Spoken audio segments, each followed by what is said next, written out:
The campus crisis that triggers your survival instinct is not merely a plot device for suspenseful romance, but a profound crucible demanding you confront the parts of yourself that have been conditioned to equate safety with silence and vulnerability with liability. And true resilience requires not enduring trauma through stoic endurance alone, but integrating the weight of your own agency until healing becomes an act of radical self-reclamation rather than performative recovery.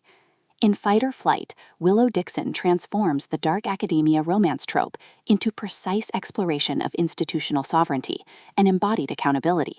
proving liberation isn't found in escaping the university. It's forged in honoring the person beneath the scandal when every academic expectation demands you remain either compliant student or expendable casualty.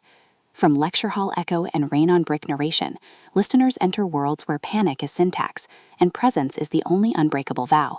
perfect for fans of emotionally intelligent new adult fiction, where female complexity defies victim or survivor binaries. When Alara Vance faces a threatening situation on campus, expecting institutional betrayal, she discovers Julian Thorne's unexpected protection mirrors the exact suppression he's endured beneath years of performative masculinity, and his quiet refusal to enforce traditional savior dynamics creates space for connection defying power hierarchy.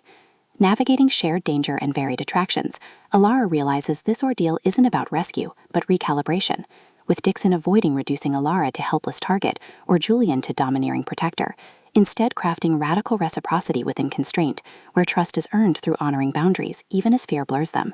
And audiobook narration amplifies this alchemy by capturing Alara's disciplined composure fracturing into clarity, and Julian's guarded intensity revealing warmth beneath vigilance, making listeners feel seismic shifts of souls learning some safety can only be claimed when you stop letting institutions define their validity.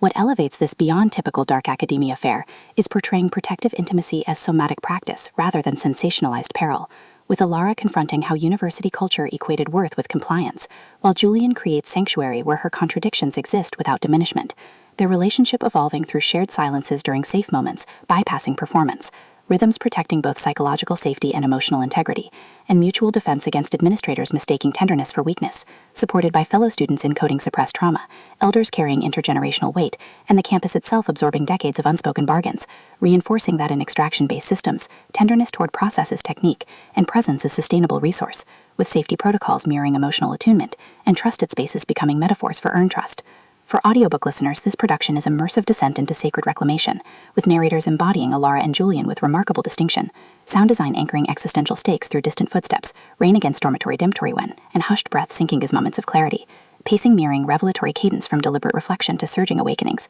ultimately redefining dark academia romance by centering female epistemology within institutional frameworks, and affirming that sometimes the most powerful act is choosing to stay present on your own terms, honoring whole self even in landscapes shaped by threat.